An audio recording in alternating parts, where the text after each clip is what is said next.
Today's video we're going to be talking about charisma. Sorry for the sweat, I've just been running around the park. Explains why I am sweating so much, but I want to talk about charisma, and especially in things like job interviews, on dates, in life in general, how far being charismatic and confident can get you.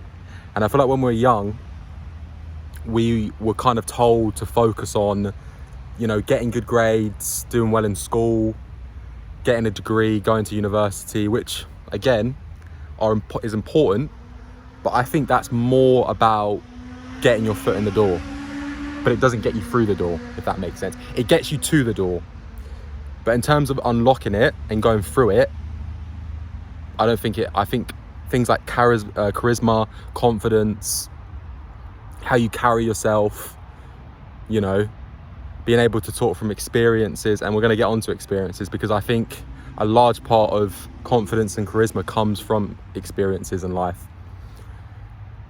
I feel like grades, GCSEs, university, it gets you to the door. I don't think it gets you through it. I think what gets you through that door is being confident in yourself, in your abilities, but also not giving a fuck, like not giving too much of a fuck. I feel like the problem with me for a long time was I just cared so much, and it's not a bad thing to care about things. It's not bad to care, but I think, like with anything, too much of anything can be detrimental. It can actually lead to negative results. I think caring too much can result in you not getting the outcome that you wanted to get. I'm sweating so much. It is so hot today in England. For those that don't know, England's going through a heat wave right now. I think today it's something like 32, 33 degrees. Feels like it's hot. It feels like I'm in an oven. But I digress. Confidence, charisma. How do I become more confident? How do I become more charismatic? Well, for a long time, I wasn't that confident and I wasn't that charismatic. I struggled. You know, people would probably, if you were to speak to any of my close friends or my family, they would describe me probably more as an introvert. I struggled. If I didn't know you outside of my friend group and my family, if I didn't know you, I was a bit more awkward. I would struggle to talk to you. And I think, you know, whether this was just for, I won't say I was born this way, but it's just how I was when I was younger. And the way I became more, like got more out of my shell. You know, nowadays I don't struggle to, you know, approach women, you know, job interviews, people that I don't know. I don't struggle as much. I still have that same feeling of, I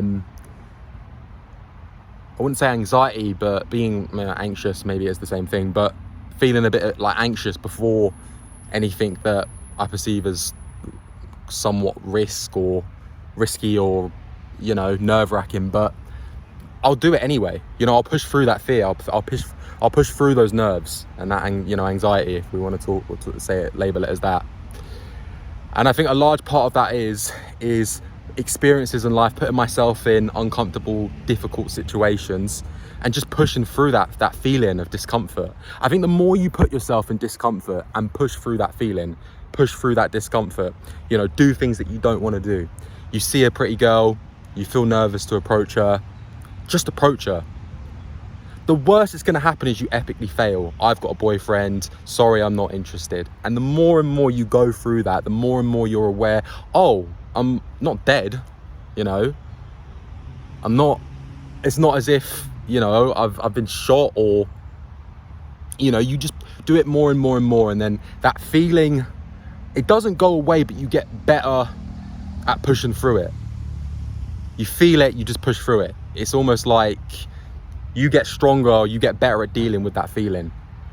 You know, there's a way that John Jones, I don't know if anybody watches UFC here, there's arguably the all-time best or greatest UFC fighter of all time, John Jones. He says that he feels fear, you know, and it can either be like a raging fire, you know, if you let it get out too much out of control, it can be a raging fire that just spreads and goes completely, you can't control it.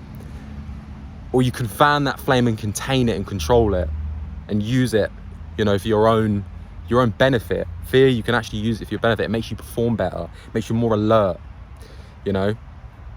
So That's how I would describe that. That's how I would describe. So if you want to get more charismatic, if you want to get better at dealing with fear and anxiety and pushing through it and become more charismatic, more confident, put yourself in more situations that are uncomfortable. The more discomfort you put yourself in, the better you'll be able to manage it. And you don't have to start at level 100 to begin with. Don't worry, don't start at level 100. Start at level 2.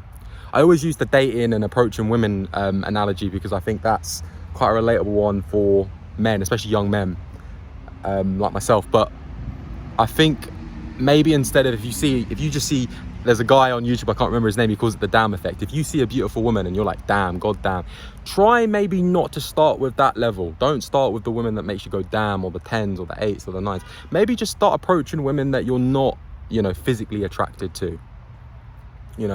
Even older women, approach them, say hi. You haven't got to ask for their number, just have a conversation with them, strike a conversation. Even the cashier, your barber, things you don't normally do, just start at a more lower level and just slowly over time ramp up, build up from there, and you'll notice. And maybe you know what the crazy thing is, sometimes you don't even notice it yourself. It'll be people around you that notice, your friends, your family. Oh wow, what have you changed? Are you doing something different? You just kind of like, you just come across as more confident these days. You just seem like you're more on it. So that's what my advice would be if you want to be more confident, more charismatic. Put yourself in more difficult situations, and those experiences over time will allow you to level up and level up and level up, and then eventually, there you go. You're more confident, you're more charismatic. I just wanted to make a video on that today. Try and keep more consistent with it. Try and make more longer videos. It's kind of a short one today. All the best, guys. Have a good one. Peace.